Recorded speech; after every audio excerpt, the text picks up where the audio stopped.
বিলালের কথাগুলো মোটেই ভালো লাগলো না। খুব বিশ্রীভাবে বাঁচছে যেন। অগ্নিদৃশ্যে তাকালো সে বিলালের দিকে, কিন্তু বিলাল ভাব পরিবর্তন হলো না। মুরিদ আজ পীরকে প্রশ্নবিদ্ধ করছে। এমনটাই তো হবার ছিল। রাতে নীরবতা জানান দিচ্ছে তার গভীরতা। খাবার নিয়ে বসে রইল অন্দিলা। অপেক্ষা বেয়াদব ছেলেটি। সে এখন আসেনি কেন জানে, সেও ঘুমাতে পারছে না, চিন্তা হচ্ছে। তাই যখন কলিং বেল বাজলো ছুটে গেল সে। অপ্রক্লান্ত পায়ে প্রবেশ করতে প্রশ্ন ছুড়ল, এত দেরি করলি কেন? জানিস কত সময় ধরে বসে আছি? কাজ ছিল। অব্রের নির্বিকার উত্তর অন্দিলার তীক্ষ্ণ দৃষ্টিতে চাইল। ফুস করে একটা নিঃশ্বাস ছেড়ে বলল, ফ্রেশ হয়ে আয়, আমি খাবার বাড়ছি। খাবো না, খিদে নেই। এবার আর সহ্য হলো না। অব্রের কথা গা জ্বলে উঠল অন্দিলা। দাঁতে দাঁত পিষে বলল, নাটক কম করো প্রিয়। অন্দিলা এই অধিকারবোধ মন্দ লাগলো না অব্রের, কিন্তু তার ভাবমূর্তি পরিবর্তন হলো না। ড্যামকেয়ার ভাব নিয়ে খেলো। তারপর বিনা বাক্যে শুতে চলে গেল। দুজনের মাঝখানে দূরত্ব বড় নয়, কিন্তু মন জোড়া যেন বহু দূর। পিওর ডেঙ্গু এখন সেরে গেছে, বহুদিন পর কলেজে এসেছে। এই কদিন আহাস এবং নীলাদ্র এই দুটো মানুষের যন্ত্রসে বিরক্ত ছিল। তাদের অতিরিক্ত যত্ন বিরক্ত কারণ ছিল যেন।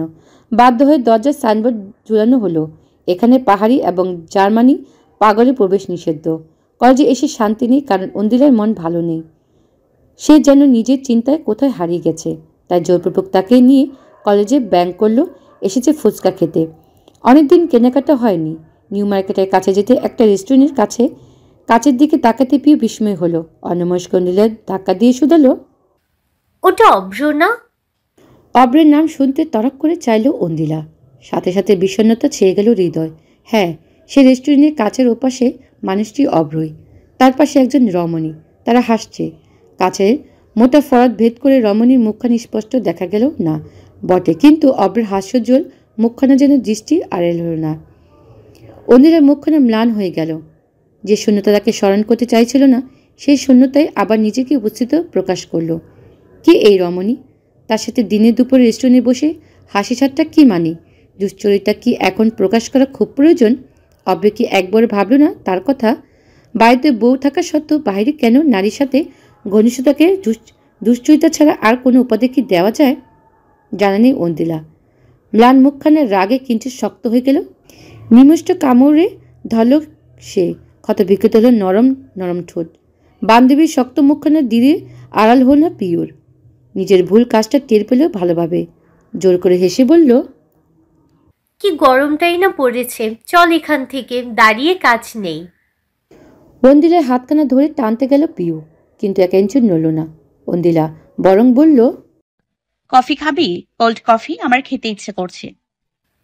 এই মাঝ রাস্তায় কফি পাবি কই? কেন, রেস্টুরেন্টে কি মরে গেছে? কথা বলে পা বাড়ালো সে রেস্টুরেন্টের দিকে। তার পায়ে গতি ক্ষিপ্ত। প্রিয় প্রায় ছুটে টেনে ধরল অন্দিলাকে। উদ্গৃত স্বর্ণ বলল, পাগল হয়ে গেলি নাকি? ওদিকে যাচ্ছিস কেন? কেন? দিনে দুপুরে কেউ নির্লজ্জের মতো অন্য মেয়ের সাথে বসে আছে বলে আমি সেখানে যেতে পারবো না? ও কি রেস্টুরেন্ট কিনে নিয়েছে? বোন আমার, সিন ক্রিয়েট করিস না। তুই কি যাবি? কঠিন সুরের সামনে হাঁটু ভেঙে পড়তে হলো পিউর। অন্দিলার জেদ ভালো করে জানা। রেস্টুরেন্টে একটা কাণ্ড না ঘটালে মেয়েটির শান্তি নেই। পিউর কপাল চাপাতে ইচ্ছে করছে। জার্মান আর বান্দরবনের জোড়া পাগলের অত্যাচার থেকে দুদণ্ড মুক্তি চেয়েছিল। ভুল হয়ে গেছে, সাংঘাতিক ভুল। পিউর রাগ হয় না, কিন্তু আজ হচ্ছে, প্রচণ্ড হচ্ছে, তাও অব্রের উপর। বাইরে টিঙ্কিং বোম্বে ফেলে সে বাইরে এসে হেসে বেড়ানোর দুঃসাহস দেখাতে কি করে? রেস্টুরেন্টটা একেবারে রাস্তার ধারে, নতুন ওপেনিং হচ্ছে। চাকচাক্য ভাবটা বেশ ঠিকরে উঠেছে। মডার্ন ভাষা ভাইব আছে। পিউ চোখ ঘুরে ঘুরে দেখছে আধুনিকতার সাথে তাল মিলিয়ে প্রকাশ পাওয়া রেস্টুরেন্টের ইন্টেরিয়র ডিজাইন। আধুনিকতার প্রকাশ পেলেও একটু বাঙালির ছোঁয়া আছে, কিন্তু অন্দিলার নজর সেখানে নেই। সে দেখছে অব্রকে। তারা বসেছে ঠিক অব্রের দু টেবিলের পর, যেখানে থেকে তাদের দেখা যাচ্ছে। কিন্তু আফসোস হচ্ছে, কথা শোনা যাচ্ছে না, শুধু মেয়েটির হাসির করতান, যা রাগে গা জ্বালিয়ে দিচ্ছে। কি কথা বলছে? হঠাৎ চোট আটকালো অব্রের চোখে। সে তাকিয়ে রইল অন্দিলার দিকে, শান্ত দৃষ্টি। ঘাটে একটু হেলিয়ে বুড়ো একত্র করে যেন খুঁটিয়ে দেখল অব্র। ব্যাস, গলা শুকিয়ে গেল অন্দিলার। সাথে সাথে চোখ সরিয়ে নিল, মনে মনে নিজেকে বকলো এখানে আসার জন্য। তীব্রভাবে চেষ্টা করলো যেন সে অব্রকে দেখেনি। কি নিখুঁত অভিনয়! অব্রের হাসি প্রশস্ত হলো। সে তোয়াক্কা না করে তার সামনে বসা রমণীর দিকে কিঞ্চিত ঝুঁকিয়ে গেল, কিছু বলল একেবারে ধীরে স্বরে। সাথে সাথে রমণী পিছনে ঘুরল, সাথে সাথে অন্দিলার মিনু দিয়ে মুখ ঢেকে ফেলল। পিউ অন্দিলার এমন কাজে শুধালো, মেনু কি মুখস্থ করছিস নাকি? দেখে ফেলেছে আমাদের। হ্যাঁ, অভ্র দেখে ফেলেছে। পিউ আর চোখে দেখার চেষ্টা করলো, কিন্তু পারল না। বিদ্যুৎ স্বরে বলল, কি করবি এখন? জানি না। বলেছিলাম এখানে না আসি, কি দরকার ওতে ফলো করার? মান সম্মান আর রাখলি না, এখন মেনু কার্ড দিয়ে মুখ লুকানো লাগছে। পির কথাটা আহাম্মকে লাগলো। মেনু কার্ড নামিয়ে বলল, কেন রে, রেস্টুরেন্ট কি আমার শ্বশুরের যে শুধু ওই পদের হাড্ডিটাই টাট্টু ফাট্টু করতে করতে আসতে পারবে? কোল্ড কফি খেতে এসেছি, কোল্ড কফি খেয়েই যাব। বলে একটা ওয়েটারকে ডাকলো। সে অর্ডার করলো। ভেবেছিল অব্র হয়তো উঠে আসবে, কিন্তু এমন কিছুই হল না। সে কথা বলার মত্ত। অন্দিলা অশান্তি লাগছে, দাঁত দিয়ে নখ কাটছে, তাও চিন্তা যাচ্ছে না। মেয়েটার পিঠ তাদের দিকে, তাই তার মুখখানা দেখার উপায় নেই। যখন পিছনে ফিরে তখন অন্দিলা ভয় মুখে সামনে কাঁধ ধরে রেখেছিল, তাই চাইলেও দেখতে পারে না। তবে পিউ কিছু ভাবছে। সে বিশিষ্ট চিন্তাবিদ। সে কিছু চিন্তা করলে ভুরু কুচকে ফেলে, কপালে ভাঁজ ফেলে এক নজর অনমস্ক হয়ে চেয়ে থাকে। তাকে ভাবতে দেখে অন্দিলা বলল, আমেরিকা পরিষ্কার হয়ে গিয়েছে আম্মা, তারা এখন আমাদের সেন্ট মার্টিন দখলও জমিয়ে দেবে। তুই চিন্তা করেও কিছু উদ্ধার করতে পারবি না। চুপ কর, আমি ভাবছি অন্য কথা। কি? মেয়েটাকে আমার চেনা চেনা লাগছে, কোথায় যেন দেখেছি। মনে হচ্ছে অভ্রের সাথেই দেখেছি, কিন্তু মনে পড়ছে না। তোর মনে পড়ছে? অন্দিলা মুখ বাঁকিয়ে বলল, মহারানীর পিঠ দেখে আমার কারোর কথা মনে পড়ছে না রে। সত্যি বলছি। অন্দিলার মাথা গরম হয়ে আছে। এখন একটু মুখ ধুতে হবে। কোল্ড কফি চলে এসেছে টেবিলে। পিয়ে এখনো ভাবছে, তাই অন্দিলা বিরক্ত নিয়ে বলল, তুই ভাব, ভেবে দেশ স্বাধীন কর, আমি আসছি। বলেই ওয়াশরুমের দিকে পা বাড়ালো সে। পানির ঝাপটা একের পর এক মুখে দিতে লাগলো অন্দিলা। আয়না নিজেকে দেখলো। সে এখানে কি করছে? কেন পিছু নিয়েছে অভ্রের? অভ্রের প্রতি এতটা আগ্রহ কেন? মস্তিষ্ক তাকে স্মরণ করে দিল অভ্র তার কেউ নয়। তারা কেবলই একটা কৌতূহলিকা অস্তরণে একে অপরের সাথে জড়িত। অভ্র যদি অন্য কারোর সাথে সুখ হতে চায়, এখানে তো দোষের কিছু নয়। কথাটা ভাবতেই শ্রাবণের মেঘ জমল মুখ বিবরণে। দীর্ঘশ্বাস গোপন করে পিছনে ফিরতে দেখল ওয়াশরুমের দরজার কাছে বুকে হাতে বেঁধে অভ্র দাঁড়িয়ে আছে। তার দৃষ্টি নিরাপদ। অন্দিলা কিছুটা অপ্রস্তুত হলো। অভ্র তাকে এড়িয়ে কল ছেড়ে হাত ধুলো। খুব দায়সারাভাবে শুধালো, তোর কলেজের ক্লাসগুলো এখন বুঝি রেস্টুরেন্টে হয়? অভ্রের প্রশ্ন মেজাজ তেতে উঠল। অন্দিলার প্রশ্ন উত্তর না দিয়ে উল্টো প্রশ্ন ছুড়ল, কেন, রেস্টুরেন্ট কি কারোর নিজস্ব সম্পত্তি যে এখানে আসা যাবে না? ক্লাস নেই তাই ঘুরতে এসেছি। অন্য কারোর জন্য নির্লজ্জতামি তো আর করছি না। অভ্র ভুরু কুচকে তাকালো। অন্দিলা অন্যদিকে মুখ ঘুরিয়ে থাকলো। অভ্র কিছুটা এগিয়ে এসে তার কানে মুখ লাগিয়ে বলল, কেন, জ্বলছে বুঝি? অভ্রের কথাটা শোনা মাত্র বিদ্যুৎ টেনে উত্তর দিল, বয়ে গেছে। তুই একজন কেন, 10 জনকে নিয়ে ঘোর। আমার কি যত সব। মনে থাকে যেন। বলে হাত মুছতে মুছতে বেরিয়ে গেল অভ্র। অন্দিলা কিছুক্ষণ দাঁত পিষে দাঁড়িয়ে রইল। ইচ্ছে করছে হ্যান্ড ওয়াশের বোতলটা দিয়ে এই পুরুষের মাথা দুভাগ করে দিতে। টেবিলের কাছে আসতে দেখল রমণী বা অভ্র কেউ নেই সেখানে। এত সময় চিন্তাবিদে মুখ উজ্জ্বল। প্রিয় অধৈর্য কণ্ঠে বলল, মনে পড়েছে, মেয়েটা কে? কে? তৃষা। কোন তৃষা? আরে স্কুলে থাকতে অভ্রের একটা ন্যাকা প্রেমিকা ছিল না, নাকি নাকি সুরে কথা বলতো। ও চিকনে হ্যাংলা পাতলা মেয়েটা? ওর এত বড় চুল ছিল নাকি? প্রিয় চোখ ছোট ছোট করে বলল, 8-9 বছরে আফগানিস্তানে তালেবান সরকার চলে এসেছে, ইউক্রেনে যুদ্ধ শুরু হয়ে গেছে, আর তুই আছিস চুল নিয়ে। কিন্তু আমার প্রশ্ন, নেকু তৃষার সাথে এখন অভ্রের কি সম্পর্ক? অন্যরা মুখ শক্ত করে বলল, জাহান্নামে যাক সে, আমার কি তাতে?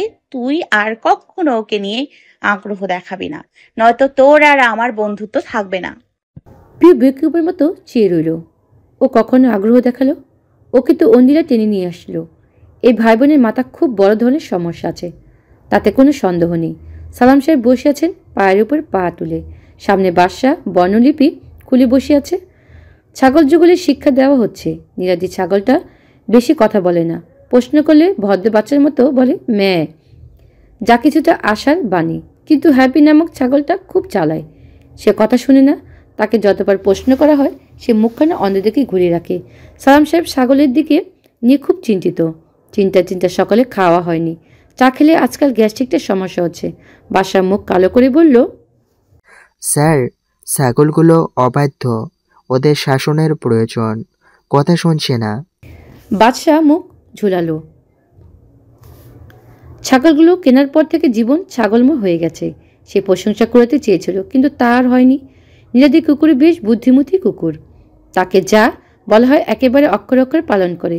এদিকে ছাগলগুলো শুধু কলাপাতা খায় আর পায়খানা করে। পায়খানাকে পায়খানা বলা যায় না, ইংরেজিতে পটি বলতে হয়, কারণ সালাম সাহেবের ছাগলগুলো উচ্চ শিক্ষিত। বাদশাহ আকাশের দিকে তাকালো, হাত উঁচু করলো, মনে মনে বলল, আল্লাহ, তুমি আমার মালিকের মাথায় বুদ্ধি দিও, বেচারা বইরা মানুষটা বিনা বুদ্ধিতেই মরে যাবে। সালাম সাহেব দেখলেন বাদশাহ মনোযোগ করছে, ফলে চোখ কুচকে শুধালো, দোয়া বলতে হয় না জনাব, দোয়া বলে দিলে দোয়া কবুল হয় না, আমার আম্মা বলেছে। বাদশাহ হতাশ মুখে ঘাড় নাড়ল, আবার জোরে জোরে বলল, বলো happy. A for apple. Sir, আপেল কর্ন আর অ্যাপেল ছাগল শুধু মেয়েই বলে। জি আচ্ছা। সালাম সাহেবের তেতে উঠলেন। বাদশাহ ছেলেটা দিন দিন গাধা হয়ে যাচ্ছে। বাসায় এত গাধার আমদানি হচ্ছে যে একদিন তিনিও নিজেও গাধা হয়ে যাবেন। কথা বলার পরিবর্তে হচকি হচকি করবেন। ইস, কি বিভৎস দৃশ্য! পিউর বাসার নিচে আহাস দাঁড়িয়ে আছে। এতটা সময় সে অপেক্ষা করছিল পিউর। পিউ সারাদিন রৌদ্রমূর্তি অন্দিলাকে সামনে সামনে ক্লান্ত সে। এখন বিছানায় হাত পা ছুঁড়ে ঘুমাতে পারলে যেন শান্তি। গেটের কাছে আসতেই দেখল আহাস দাঁড়িয়ে আছে। তার চোখ জোড়ে রক্তিম, চোখের নিচে কালি, মুখখানা মুরঝানো। পিউর সাথে মুখোমুখি হতে বলল, প্রিয় আপু, তোমার কাছে কি আমার জন্য সময় হবে? আহাসের ভাঙ্গা গলায় শুনতে কিছুটা চমকে উঠল পিউ, কিছু শুধালো। পূর্ব তার হাত জোড়া নিজ দায়িত্বে নিল আহাস। ব্যাগত সারস্বরে বলল, না করো না প্লিজ।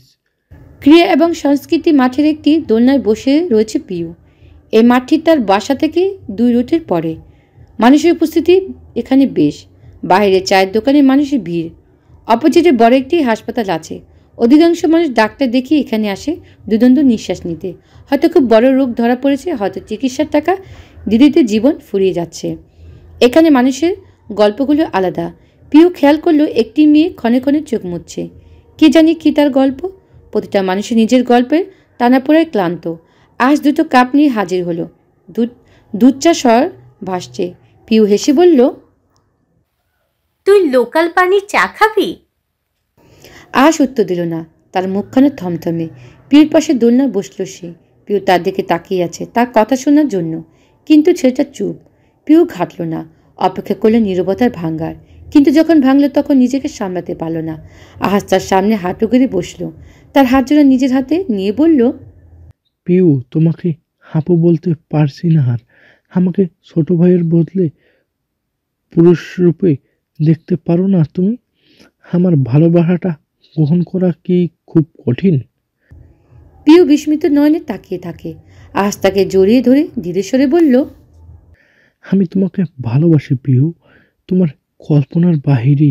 আমাকে একটা সুযোগ দাও, কথা দিচ্ছি অভিযোগের সুযোগ দিব না। পিউ স্তব্ধ তাকিয়ে রয়েছে। শুধু পিউ নয়, আরেকটি মানুষও স্তব্ধ দাঁড়িয়ে রয়েছে, যে প্রতি সন্ধ্যায় তার আদরে শকুন্তলাকে হাঁটতে বের হয়। নীলাদি একদৃষ্টে তাকিয়ে রয়েছে। তার শান্ত অবয়ব হুট করে অস্থির হয়ে উঠল। বড় বড় পা ফেলে এগিয়ে গেল সেই মাঠের ভিতরে। দোলনার কাছে যেতে তার হাত ছেড়ে দিয়েও শকুন্তলার দড়ি বাঁধন কলার ধরে আহাসকে ঝাড়ালো পিউর দিকে। আকস্মিক ঘটনায় পিউর চোখ বড় বড় হয়ে গেল। আজ নিজেকে সামলাতে পারল না। নীলাদির গায়ের সমস্ত শক্তি দিয়ে তাকে ধাক্কা দিয়ে সরিয়ে দিল, ফলে ছিটকে বেসামাল হয়ে ধুলোময় মাটিতে আছড়ে পড়ল আহাস। হতবাক নয়নে তাকিয়ে রইল রৌদ্রের মূর্তির দিকে। নীলাদ্রির মুখশ্রী কঠিন হয়ে আছে। তার পরোয়া নেই কেউ তাদের দেখছে কিনা। অগণিত চোখ একরাশ কৌতূহল নিয়ে তার দিকে তাকিয়ে রইল সে দায়সারা। প্রিয় হতভম্ব মতো বসে রয়েছে। মস্তিষ্কে এখনো আহাসের প্রেম নিবেদন ধাতস্থ হতে পারেনি। তন্মধ্যে নীলাদ্রি এমন রূপ। নীলাদ্রির বই পোকা মানুষ। বই পোকা মানুষ জগতের বাইরে মতো চমৎকার। তার মধ্যে গুণী গুণী ভাব আনার জন্য সে কখনো রাগ, ক্রোধ, হিংসা, বিস্বেদ স্থান দেয়নি। প্রকৃতি ভালোবাসতে চেয়েছে যেন তার চিত্ত শীতল থাকে। প্রকৃতির মাঝে শান্তি খোঁজা মানুষটি তার রাগ কাঁপছে। যে নীলাদ্রিকে ছেলেবেলা থেকে চিনি তার পক্ষ নীলাদ্রির এমন রূপে দেখা অবিশ্বাস্য। শেষ কবে এতটা রাগে বহিঃপ্রকাশ করেছিল নীলাদ্রি হয়তো নিজেও জানে না। সে নিজেকে নিয়ন্ত্রণ রাখতে পারছে না। রাগ তার হৃদয়ে গ্রাস করছে। আহাসকে এখন নিজের সবচেয়ে ঘৃণতম শত্রু মনে হচ্ছে। যে শত্রুকে বধ করতে ফেলেও বোধ হয় আফসোস হবে না নীলাদ্রির। নীলাদ্রি তার বলিষ্ঠ হাতে কলার টেনে তুলল আহাসকে। ফলে নাক ফেটে গলগলি রক্ত বের হলো শুরু করলো। আহাসও চুপ করে থাকার পাত্র নয়। নীলাদ্রির দ্বিতীয় আঘাত করার পূর্বে সে প্রতিহত করল তাকে। ফলে দুজনের মধ্যে বেশ কন্দল লাগলো। দুজন দুজনকে মারছে। অবশ্যই সকালের চোখ ছিটকে এই দৃশ্যে। প্রিয় চুপ করে থাকতে পারল না। কোনো মতে দুজনকে পৃথক করলো। চিৎকার করে শুধালো, কি করছেন নীলাদ্রি ভাই? ছাড়ুন ওকে। নীলাদ্রির মুখখানা শক্ত হয়ে আছে। ঠোঁট ফেটে গেছে, রক্ত গড়িয়ে সাদা টি শার্টে রক্তিম হয়ে গেছে। তবু সে ফুটছে রাগে। যেন এসবের কিছু যায় আসে না তার। এই মানুষটার অগ্নিরূপ কখনো দেখেনি। দেখতে হবে কল্পনাতে ছিল না পিউ। তবুও সে সাহস করে দাঁড়িয়েছে দুই পুরুষের মাঝখানে। আজ তার নাক মুছে নিল। কাল ছিটে পড়েছে তার চোখের নিচে। কেটেও গেছে গালের কিছু অংশ। নীলাদ্রির শক্তির কাছে কিঞ্চিত দুর্বল হয়ে পড়লে যেন নেই সে।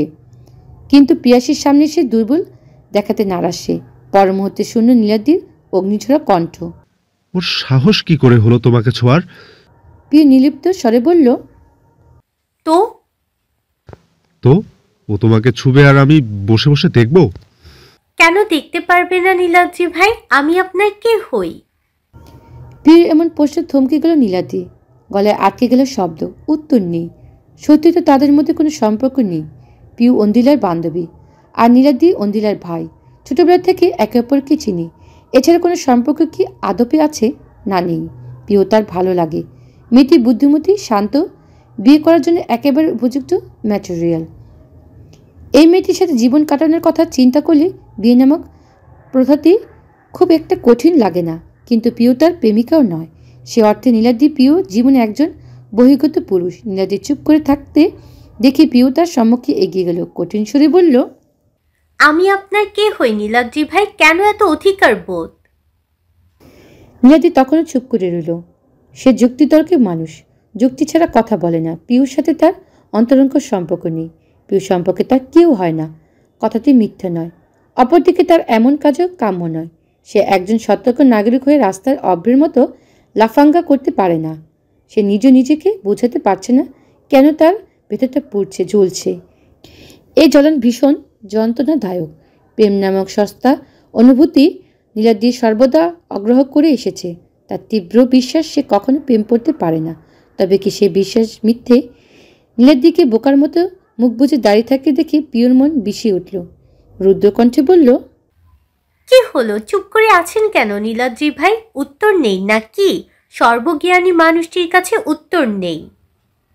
উত্তর নেই, কারণ আমাদের মাঝে কোনো সম্পর্ক তৈরি হয়নি। সবসময় অধিকার বোধের জন্য সম্পর্কের প্রয়োজন হয় না। আর সম্পর্ক এখন তৈরি হয়নি, তবে হতে কতক্ষণ? কিন্তু তাই বলে কেউ তোমাকে জড়িয়ে ধরবে, সেটা আমাকে সহ্য করতে হবে? হ্যাঁ হবে, কারণ আপনি একটা বলদ। আপনার মতো আহাম্মক আমি ইহজন্মে দেখিনি নীলাদ্রি ভাই। আপনার দ্বারা কিচ্ছু সম্ভব নয়, কিচ্ছু না। তাই আপনি কেউ আমাকে জড়িয়ে ধরলে সেটা আপনি শুধু দেখবেন, বুঝলেন? রাগ, ক্রোধ, যন্ত্রণায় ফেটে পড়ল পিউ। নীলাদ্রি অবাক নয়নে চেয়ে রইল তার দিকে। কঠিন স্বরে বলল, না, আমি দেখতে পারবো না। যে মেয়েকে আমি বিয়ে করতে চাই, সেই মেয়েকে কেউ জড়িয়ে ধরবে আমার সহ্য হবে না। এক মিনিট, এই ছোকরাটাকে জড়িয়ে ধরায় তোমার সম্মতি ছিল? ডন, তুমি এই ছোকরার সো কল্ড প্রেমে পড়েছো তুমি? কি?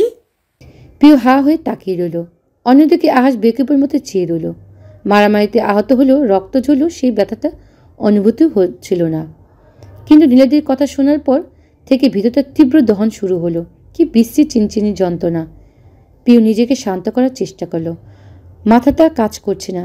দৃঢ়স্বরে বলল, নীলাদ্রি ভাই, মাথা ঠিক আছে আপনার? কি উল্টাপাল্টা বলছেন? না, ঠিক বলছি। নয়তো তুমি ডিফেন্ড করছো কেন? তোমার ওকে থাপ্পড় মারা উচিত ছিল।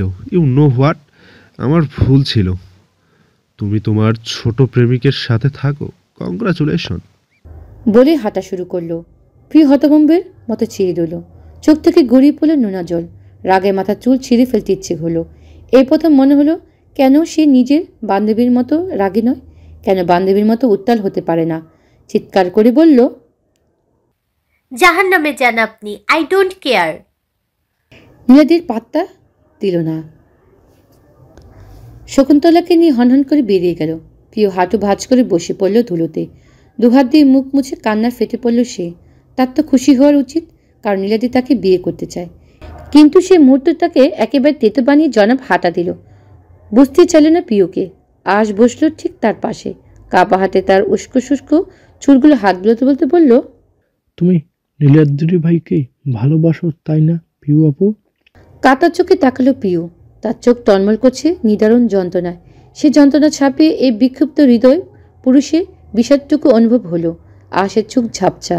মনে হচ্ছে কেউ চরম নিশ্চয়তা তাকে ভোতা ছুরি গলিয়ে দিচ্ছে ঠিক অন্তরস্থলে। তবে বুঝুক নেই। ভিতরটা চিৎকার করে বলতে চাইল, ছাড়ুই গাধাকে, আমি তোমাকে মাথায় করে রাখবো। কিন্তু বলা হলো না। ভালোবাসলে বোধহয় স্বার্থপর হওয়া যায় না। এক ফোঁটা অশ্রু গড়িয়ে পড়ল আহাসের চোখ থেকে। এজন্য কবি বলে, প্রথম প্রেম খুব কষ্ট দেয়। হনহন করে বাড়িতে প্রবেশ করল নীলাদ্রি। তার মুখখানা লাল হয়ে আছে। সালাম সাহেব এবং সাবেরা তখন চা খাচ্ছিল আয়েশ করে। অনেকদিন তাদের জীবনে কোনো ঝামেলা নেই। ঠিক তখনই খাম্বার মতো দাঁড়ালো নীলাদ্রি। থমথমে সুরে বলল, মা, আমি বিয়ে করতে চাই। বিয়েটা এই সপ্তাহে হলেই ভালো হয়। সালাম সাহেব ছেলের কথা শুনে গরম চায়ে জিভে পুরি ফেললেন। সাবেরা হাত থেকে চায়ের কাপ পড়ে গেল। সে কারেন্টের বিদ্যুৎ শক খাওয়ার মানুষের মতো চেয়ে রইল। নীলাদ্রি তাকে পাওড়া না করে বলল, মেয়ে ভালো, তোমরা চেনো, তাই আমার মনে হয় না সমস্যা হবে। আমরা দুদিনের মধ্যে মেয়ে দেখতে যাব। কিন্তু বাপের মেয়েটাকে জানিয়ে দেব। এখন আমার মাথায় রাগ চেপে বসেছে। আমি কাউকে খুন করে ফেলতে পারি, বিশেষ করে বাবার ছাগল দুটোকে। সালাম সাহেব, আপনার ছাগল জোড়া আমার বিয়ের জন্য ধার দেবেন? ছাগল কেনার ঝামেলা থাকবে না। বিয়ের পর নতুন ছাগল কিনে দেব। সালাম সাহেব এতটা হতবাক যে তার মুখ থেকে কথা বের হচ্ছে না। নীলাদ্রি অপেক্ষা করলেন না। সে শান্ত স্বরে বলল, আপনি ভাবুন, আমি গোসল করে আসছি। উত্তরটা যেন হ্যাঁ হয়। বলে হনহন করে নিজ ঘরে চলে গেল নীলাদ্রি। সাবের এবং সালাম সাহেব এখনো হাঁ করে বসে রইল। তাদের জীবনের সবচেয়ে বড় ভুল ধারণা তাদের জীবন থেকে কোনো ঝামেলা নেই। ব্যাংকের একটি টেবিলে বসে রয়েছে বিলাল এবং অব্র। বিলাল কপাল কুঁচকে বসে আছে। তার চোখে মুখে তীব্র বিরক্ত ছাপ। তীক্ষ্ণ দৃষ্টি টেবিলে ওপাশে রমণীর দিকে। রমণী অবশ্য সেদিকে নজর দিচ্ছে না। তার পুরো ধ্যান কাগজের মধ্যে। কোথাও কোনো ভুল করা যাবে না। 2 বছরের চাকরির প্রথম লোন ক্লায়েন্ট। অব্র খুব নিশ্চিতে বসে রয়েছে। বিলাল মুখখানা কানের কাছে এনে শুধালো, লোন নিচ্ছিস, খুব ভালো কথা। তাই বলে নিজের প্রাক্তনের কাছ থেকে লোন নিবে? আমি বিলাল কঠিন ননে তাকালো। অব্র নির্বিকার গলার স্বর খাদে নামিয়ে বলল, পৃথিবীতে ব্যাংকের অভাব ছিল নাকি লোন অফিসের অভাব ছিল? অব্র উত্তর দেবার পূর্বে তুষার চোখ তুলে গম্ভীর সুরে বলল, তিশা চোখ তুলে গম্ভীর সুরে বলল, সাইন কর অভ্র। বলে কাগজ এগিয়ে দিল। অব্র সাইন করার জন্য কাগজগুলো নিল। ক্ষণসময়ের জন্য বিলাল এবং তিশা চোখাচোখি হলো। দুজনের চোখে একে অপরের প্রতি তীব্র বিতৃষ্ণা প্রকাশ পেল।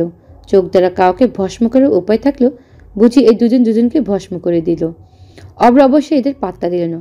সাইন করে তিশার হাতে কাগজগুলো দিতে তিশা হেসে বলল, আশা করছি পজিটিভ নিউজ দিতে পারবো। আসলে বিনা মর্গেজে আপাতত আমাদের ব্যাংক লোন দেবার সাহস দেখায় কিনা। উপরোক্ত তুই আমার বন্ধু, তাই কাজটা তাড়াতাড়ি হবে। 1000 বার ইন্সপেকটেশনের ঝামেলাটা কম। কথাটা বিলালকে শুনিয়ে বলল যেন। অব্র হাত বের করে হাসল।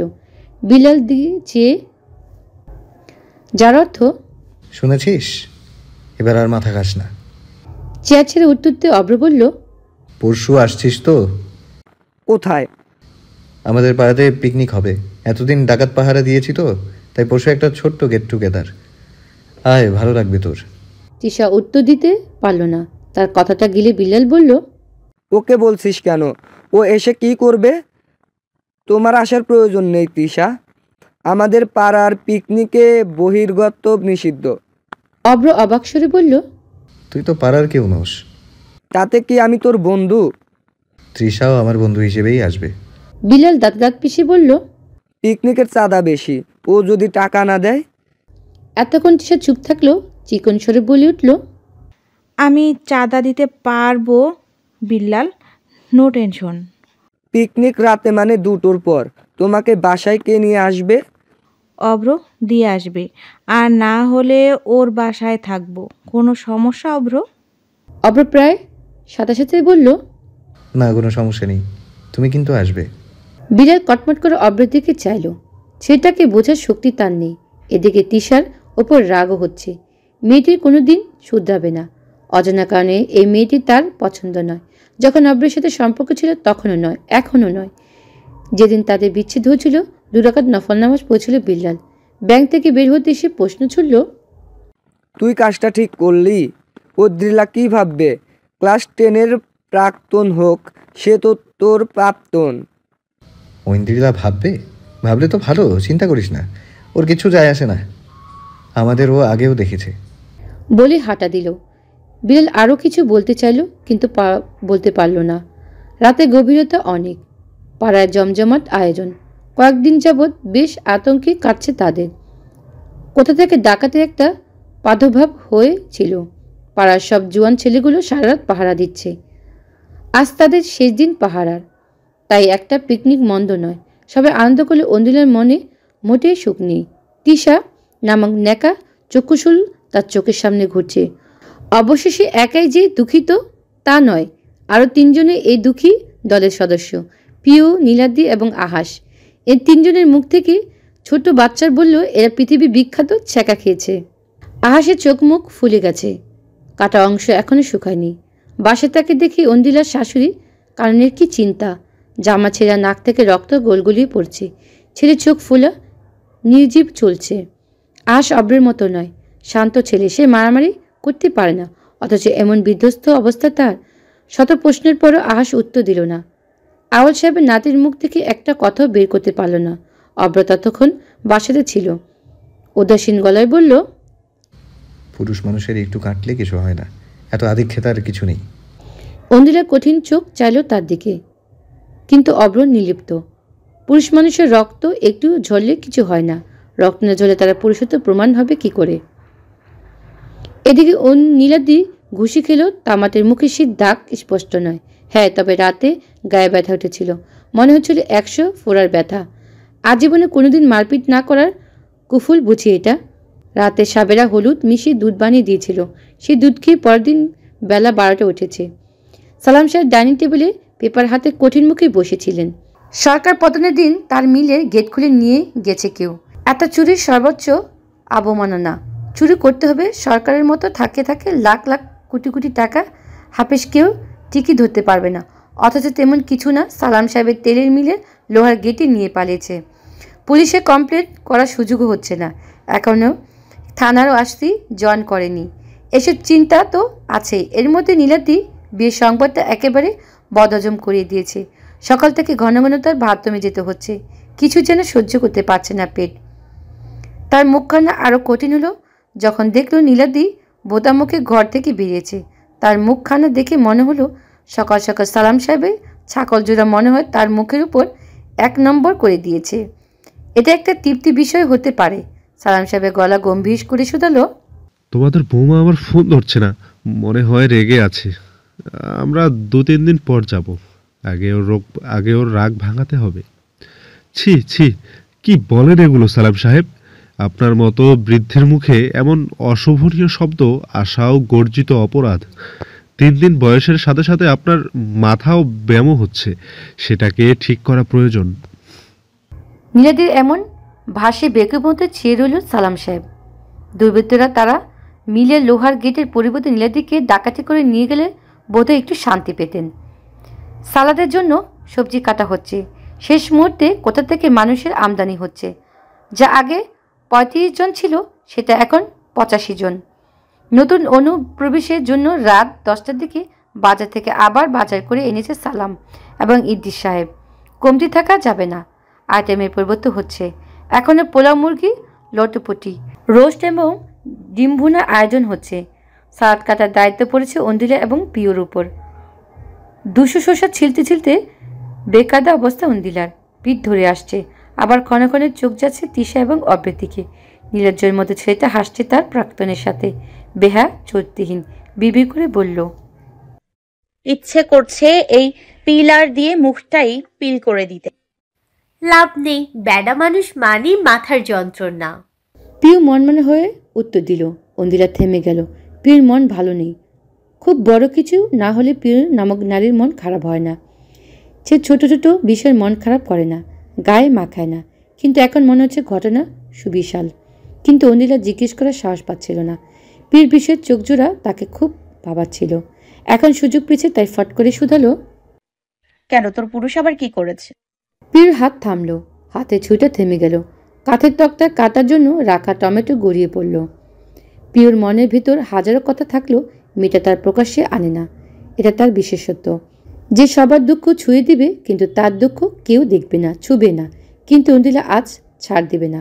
বন্ধুত্ব ঋণ শোধ করতেই নেই, কিন্তু বিনিময় তো করাই যায়। সে পিলার রেখে সে পিছন থেকে জড়িয়ে ধরল পিওকে। সে উষ্ণ আলিঙ্গনে কিছু ছিল যেন। নিঃশ্বাসে বানোয়ার দেওয়ালে নরম হলো। অতঃপর গলতে লাগলো মনের ভিতরে। খুব আগলে রাখা টুকরো কথাগুলো অশ্রুরূপে গলে পড়তে লাগলো। একটা সময় কান্না বেগ বাড়ল। মুখ লুকিয়ে ফেলল পিউ। অন্দিরা বিনা বাক্যে বান্ধবীর অশ্রু মুছল। প্রশ্ন করল না। তার অশ্রু যে সামলাচ্ছে সে এখন কাঁদছে। এখন নরম হওয়ার বারণ, নিষিদ্ধ। পিউ চোখ মুখ ফুলে গেছে। ঠান্ডা মেজু খুলে দিল অন্দিলায়। সে এক ঢোক আড়াই মিলি বোতল ফাঁকা করে দিল। তারপর তার তীক্ষ্ণ চক্ষু বেরমের মতো টমেটোর উপর চাচাতে বলল, পুরুষ মানেই ব্যাঙের ছাতা। ঘটে ২ আনার বুদ্ধি নেই, শুধু দাদাগিরি। সেটার চাক্ষুষ প্রমাণ আমার স্বামী। বলেই শশার উপর ক্ষিপ্ত চাক্ষু চাইল অন্দিলা। তার তীক্ষ্ণ দৃষ্টি অব্রের দিকে। সে কখন থেকে সে তিশার সাথে চিপকে আছে। এত অসহনীয় কেন এই পুরুষ? এদিকে তিশার শুকনো ঢোক গিলে অব্রকে বলল, তোর বউ আমাদের দেখেছে। কথাটা শুনে বিভ্রান্ত হলো না অব্র, বরং যেন তাকে অধিকার কত পুলকিত দেখালো। সে পুলক ঠিকরে উঠল গাঢ় নয়নে। নির্ভর স্বরে উত্তর দিল, জানি। জানিস যখন, জেনে বুঝে আমাকে আগুনে ফেলছিস কেন শুনি? আগুন ফেলছি না বল, ঘুমন্ত সিংহীর মুখে ফেলছি। শিকারের গন্ধে যদি সে একটু জেগে ওঠে। তিশার কটমটে তাকালো। অব্রের মুখে নির্লজ্জ হাসি। তিশার দাঁত পিষে বলল, তোর মতো হারামি পৃথিবীতে একটাই আছে। কিন্তু সেটা বুকড হয়ে গেছে, তাও আমার 10টা না 5টা না, একটা মাত্র বউয়ের জন্য। তোর কপালে আমিই নেই। আল্লাহর অশেষ রহমত। তার কথা শুনে মেকি হাসি রোল উঠল অব্রের মুখে। তার হাসি দেখে তিশার গায়ে জোরে চিমটি কাটল অব্রের হাতে। এই চিমটি অব্রের কাছে পিঁপড়ের কামড়, অথচ এমন একটা ভাব নিল যেন তার হাত খসে গেছে। আহ বলে শব্দ করল। হাত এগিয়ে বলল, ফু দে। হ্যাঁ, যা বলছি কর। অভ্র, ভালো হবে না। জীবনে খুব ভালো কিছু হচ্ছে না। খরা চলে, তোর ফুতে যদি বৃষ্টি হয়। তিশা দেখিয়ে দেখিয়ে ফু দিল। যাকে দেখানোর জন্য নাটক সে ঠিকই দেখল। কাজও দিল। রাগে চোটে হাতের উপর ছুরি চালিয়ে দিল। ফলে আঙ্গুল কেটে গেল মনে অশান্তিতে। সে নিয়ে ছোটোখাটো হট্টগোল হলো। কানন ছুটি এলো। সাবেরা ব্যস্ত হলো। যতই হোক মেয়ে তো তার, আমরার কাঠের ঢেকি। কানন রাগেশ্বরে বলল, তোমার শশা কাটতে হবে না, আমি কেটে দেব, তুমি চলো ঘরে। বলে বৌমাকে নিয়ে গেল বাসায়। ওষুধ লাগাতে হবে। বেশ গাঢ় না হলেও কেটেছে ভালোভাবে। অব্র নির্বিকার চোখে দেখল সবটা। তিশা অবাক হয়ে শুধালো, তুই এভাবে আঙ্গুলে আঙ্গুল ঘষে দেখবি? হ্যাঁ। মানে কি? তুই বুঝবি না। অভাব না তৈরি হলে প্রয়োজন বুঝে না মানুষ, তাই অভাব টের পাওয়ানোটাই বেশি জরুরি। তিশা হাসলো। বিদ্যুৎ তিনি বলল, আমার কথা তাহলে সত্যি হলো। আমি বলতাম না তুই ঐন্দ্রিলাকে ভালোবাসিস, তখন তো হেসে উড়িয়ে দিতি। অব্র মুখে বিরক্তি টেনে বলল, তোদের মেয়েদের কাছে ভালোবাসা প্রেম বাদে আর কোনো কিছু নেই নাকি? কান পচিয়ে দিলি তো। তাহলে তুই ব্যাখ্যা দে না, ঐন্দ্রিলার প্রতি তোর অনুভূতিটার মর্মার্থ কি? এত আকর্ষণ অবশেষণ কেন? অব্র উত্তর দিল না, সে এড়িয়ে গেল। অব্রের এমন আচরণের সাথে খুব পরিচিত তিশা। তাদের মধ্যে খুব দহরম মহরম সম্পর্ক নেই, তবে একটা সময় কিছু ছিল। তিশার মত ছিল এই ঠোঁটের কাটার অসভ্য অবদ্ধ ছেলেটার জন্য। হয়তো সুদর্শন ছিল বিধায়, হয়তো প্রিয়জন ছিল বিধায়, অথবা তার ব্যক্তিত্ব আকর্ষণ করত। অপক্ত বয়সে এই মোহরের কারণে নিয়ে কখনো মাথা ঘামায়নি, কারণ এই মোহ দীর্ঘস্থায়ী ছিল না। তাই স্থায়ীকাল ছিল 6 মাসেরও কম। খুব দ্রুত বুঝে গিয়েছিল এই অবদ্ধ ছেলেটি একটি রাগী মেয়ে লালচে রাগে নিজেকে অর্পণ করেছে, তার অস্তুতে নিজেকে গুম করেছে। নারী সব সহ্য করলেও একটা বিষয় সহ্য করতে পারে না, নিজের পছন্দের পুরুষের চোখে অন্যের প্রতিবিম্ব তাকে পোড়ায়, কাঁদায়, নিঃস্ব করে। তিশা নিঃস্ব হতে চায়নি, তাই নিজেকে সরিয়ে নেওয়াটাই বুদ্ধিমানের মনে হলো। অঘোষিত ব্রেকআপ হলো তিশা এবং অভ্রের প্রেম। প্রেম তো ছিল না, ছিল একটা কুহেলিকা। এরই মধ্যে তীব্র চিৎকার কানে আসে, চিৎকার অভ্রের বাড়ি থেকে, এবং গলাটা পরিচিত। অন্যরা চিৎকার করছে, সবাই তা শুনতে ছুটে গেল। চিৎকার অনুসরণ করে অভ্রের ঘরে ঢুকতে একটা হ্যাংলা কালো বাটির 7 চুলের চোরকে দেখা গেল। সে অন্দিলার গলায় ছুরি ধরতে বলছে, এগুলোই চালিয়ে দেব। অভ্রের মুখে কাঠিন ফুটে উঠল। অন্দিলার চোখে মুখে ভীত, চোখ টলমল করছে। তাদের চোখাচোখি হলো ক্ষীণ সময়ের জন্য। সে দৃশ্যের সাহস ছিল নাকি সান্ত্বনা বোঝা গেল না। এমন দৃশ্য সবার মনে একটা আতঙ্কের সৃষ্টি করল। নীলাদ্রি বলল, আপনি তো নিজেই কাঁপছেন, ছুরি নামান, আসুন আমরা কথা বলি। আপনাদের সাথে কোনো কথা নেই, আগালেই খতম। চোরের গা কাঁপছে। বিলাল কিছু একটা বলল অব্রকে। অব্র মাথা নাড়ালো। অন্য সময় হলে সে এক থাবা দিয়ে তাকে কাত করে ফেলতে পারত, কিন্তু এখন সম্ভব নয়, কারণ সে ছুরি অন্দিলার গলায় ধরে রেখেছে। এগুলো হিতে বিপরীত হবে। চোরটিকে ধরার পূর্বে অন্দিলার নিরাপত্তার প্রাধান্য বেশি। নীলাদ্রি চোরকে শান্ত করতে চাইলেন। দেখেন ভাই, আপনি পালাতে পারবেন না, তাই বোকামি করবেন না। আমরা এখানে পিকনিক করছি, আপনি একটা রোস্ট বেশি খাইয়েন, কিন্তু ছুরি নামান। চোর ভয়ে ঘামছে, তবু সে ছুরি নামাচ্ছে না। তার ঠিক পিছনে অব্রের ঘরের বারান্দার ঠাইটুকু খোলা। চোরটি পিট করে তাকাতেই তার পিছনে কেউ আসলো সে টের পাবে না। সেই সুযোগটা নিল বিল্লাল। পাইপের মাধ্যমে বারান্দাটা চলল, তারপর ঠিক পিছন থেকে খপ করে ধরল চোরটাকে। প্রথমে হাতে ঝাড়তে আঘাত দিয়ে তার ছুরি ফেলে দিল, ফলে মুক্তি পেয়ে গেল অন্দিলা। সে সুযোগে জড়িয়ে ধরল অব্রকে। অব্র প্রশস্ত বুকের সাথে মিশে গেল কম্পিত পেলেপ দেহ। অব্র মাথায় আলতো করে হাত বুলিয়ে দিতে গলায় বলল, কিচ্ছু হয়নি, কিচ্ছু হয়নি। কিন্তু অন্দিলা ভয় কাটল না, সে রীতিমতো ফাঁপাচ্ছে।